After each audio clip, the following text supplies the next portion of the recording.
Well, how do you deal with imposter syndrome? 2 days ago, I sent out a tweet that says, the more I learn about code, the less I realize I know, and the less confident I feel about teaching people how to code. Now compound this with the fact that I am writing a course on coding and I am selling it. That sums up how I'm feeling these 2 days. If I were to put it in a nice way, I would say I feel like shit. I haven't been sleeping well the entire week. Woke up at 3 a.m. today and 3 a.m. yesterday too. When I spoke with my wife over dinner yesterday, she said that I look like I might be better off dead. That's obviously not what she said in my face, but that's what I kind of inferred along the way. And one of the things I tend to do whenever I feel like shit is I go on Twitter and rant, which is why I wrote that tweet in the first place. I'm lucky in the sense that I can rant and people would reply to it. They're very nice people who follow me, so and they encourage me to go on. So thank you, Annika, Brendan, Dave, Daniel, and everyone who has said something nice. It's heartwarming, and I really appreciate it. Usually, I am able to put aside imposter syndrome and get things done, but this is just one of the times where reassurance doesn't do anything. When I turn away from the Twitter feed back into my work, I feel the pressure to perform and I feel the fear and anxiety rising up again. I still feel that my writing sucks, and I don't know if the code that I'm sharing is good enough. And worst of all, I'm afraid that I'll be leading people down the wrong path eventually. And I know I'm not the only one suffering from imposter syndrome. Even Sarah Suedan, who is a developer I respect, has produced lesser content because of imposter syndrome. And when I read her tweet, I felt that it's such a waste because I benefit a lot from Sarah's articles and I would love to read more of her content. And if we zoom in out on a bigger perspective, I know that everyone who is watching this video suffers from imposter syndrome in one way or another, or you wouldn't be watching this video in the first place. What if we could all muster up our courage and still put things out there as if imposter syndrome doesn't affect us?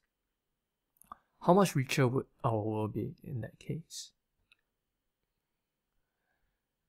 So that is why I am making this video, even though I'm highly uncomfortable with sharing this. I don't feel comfortable sharing about imposter syndrome and whatever that comes next because, first of all, it's highly personal, and second, it might adversely affect the sales of my upcoming launch.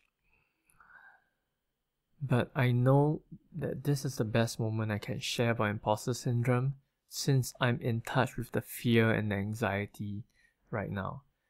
And getting this video out is more important to me than earning a bit lesser.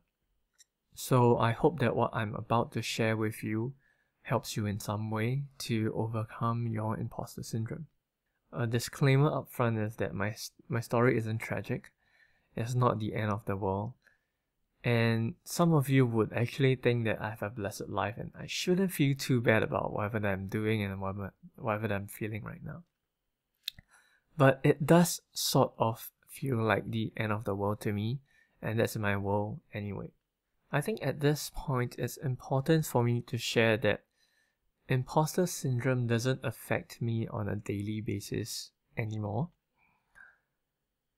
When I notice I know next to nothing about code, I am actually quite okay with it. It kind of motivates me instead because I know that I can learn so much more and I love the learning process. It doesn't affect the content that I produce because I know the things that I write every single day is useful to someone somewhere out there in the world. But imposter syndrome affects me when I try to take my skills and try to make money out of it. And that means things like going into job interviews, selling to potential freelance clients, selling courses to people like you, and also maybe making apps or making products and selling them. In this particular case, imposter syndrome affects me a lot because of 4 reasons. The first reason is I am launching a course next month, so I'm actually trying to sell stuff, which is why that whole imposter syndrome thing came about. The second thing is I need the money.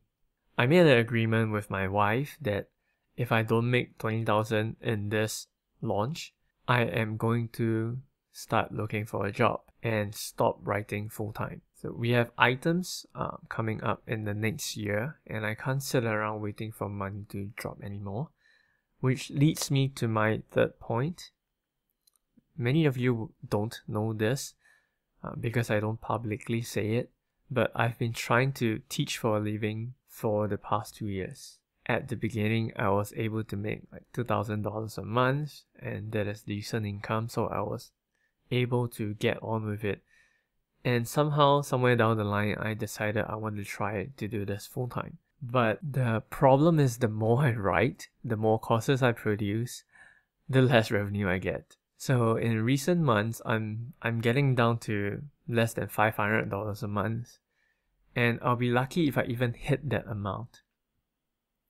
So right now I'm kind of like living on my savings, but because we have big ticket items coming in, I can't do that anymore. Fourth, and this is probably the one that makes things worse, and the reason why I might be deterring you away from the course that I'm launching next month, and that is, how do I say it? Whenever you sell something, you need testimonials, right? You need people to believe the value that you're going to create in order to pay you money and buy your product. So I need testimonials. So I reached out to the people who pre-ordered my course before and asked them to share their experiences. Nobody replied. I don't know if it's just the holiday season or if they have been so busy to a point where they didn't go through the course and so they didn't have anything to share, or was it simply because the course is lackluster and it's not good enough? There can be many different reasons, but I don't know what's the right answer. When I consider the possibility that my course is not good enough, I get pretty upset with it. Because I've been trying to teach web development for 4 years now, I strongly identify myself as a teacher. I want to help the world learn about web development, and if my courses and the content that I put out there in the world isn't helping, then what is the point of writing them and selling them in the first place? And the fifth point is I don't want to get a job. I know I love teaching and sharing, and I don't want to get hired and feel trapped behind a job. Plus the fact that I have not freelanced for such a long time. I think it's been about 2 years since I stopped looking for freelance actively, that my client pool has dried up. I don't know who I can reach out to for client work, and I'm afraid of even thinking about freelancing as a plan B anymore. I tried earlier this year, but it didn't really work out because I was still drawn to making courses, and I came back to writing courses. So these are the conversations with myself when it comes to this current bout of imposter syndrome. The reasons that I go into a serious bout of imposter syndrome differs slightly every single time, but it largely hinges around the feeling of not being good enough and that I haven't been producing enough value to people to a point where they can take out their wallets and pay me cash or something similar to that.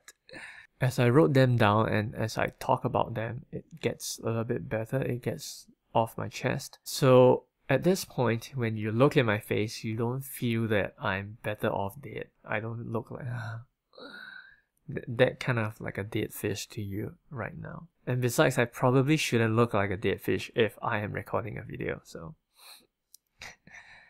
But how can you deal with imposter syndrome, right? So that's what this video is about, and you came here to hear that. But we went on a big round, and you heard about my story so far. What I noticed with my imposter syndrome bouts is three things. When my imposter syndrome gets pretty severe, I don't take care of myself. So I skip exercises, my routines get messed up, I eat junk food, I don't meditate, I cook myself in my house, and I don't talk to people outside. But that last point happens a lot if you write from home and you don't really have colleagues to work with. So I don't take care of myself well. The second point is I don't give myself time to do what I really want to do. By that I don't mean binge watching Netflix or relaxing by the beach. One of the things I like doing a lot is I like learning. I want to code, I want to design, and I even want to learn marketing. But I haven't been letting myself learn for the sake of learning for a long time. And because I want to make that whole income thing work, I even told myself that I don't have time to learn to code or learn to design, which is what got me into the industry in the first place. I think it's about a year and a half now that I have really learned something for the sake of learning, and it is really eating at me, this part. Third thing is I realize I try to control things that I cannot control. So I want results, I want others to think that I am good enough, I want others to respond to my requests and acknowledge me, and so on and so forth. Those are things that I cannot control as a person. You can sit there and say that Zell is talking lots of shit and nonsense right now. This video isn't even helpful, and I cannot control that. I can't stop you from thinking that way. Once I realized these three main things, especially right now after talking about them, I know what I need to do to get out of the emotional slump. And that is, first of all, I need to take better care of myself, go exercise, eat better, go out for a walk, find friends to talk with, and not talk about work-related stuff, but something else. The second thing is I know I need to give myself the time to really learn, to code and to design without the external pressure of delivering results. Then the third thing is to focus on the things that I can control. I kind of knew this anyway, but it doesn't stop me from wanting to control. So what I can do is to focus on the things that I have planned to do, to keep producing videos like this one, to continue writing my course, to continue writing the email sales letters, the sales page, to design and code the sales page, and so on and so forth. There's a whole slew of things that I need to do, and I need to accomplish them. And the point is, I just need to sit down and get them and do those things. And generally just trying everything I could do to make the launch go well. If it works out, it works out. Then I'll be glad and I move on. If it doesn't, well, then there is a learning lesson in there that I should learn as well. Maybe the universe is just telling me that I need to get a job first and level up my coding skills before I can come out and teach again. Maybe. But the world doesn't end. Hopefully it works out, and that's all I can say. Hopefully it works out. I believe it will, which is why I am working on it. That's all for today. I hope this video has helped you somewhat with your imposter syndrome. Just feel free to subscribe if you find the videos useful and if you want to see more videos. Or go to my blog and subscribe at zellwk.com if you want me to send you articles and videos every week. I'll leave you a link below. So I'm going to take a break now and probably learn to code something. I hope you have a good weekend, and I hope this video has helped. Goodbye.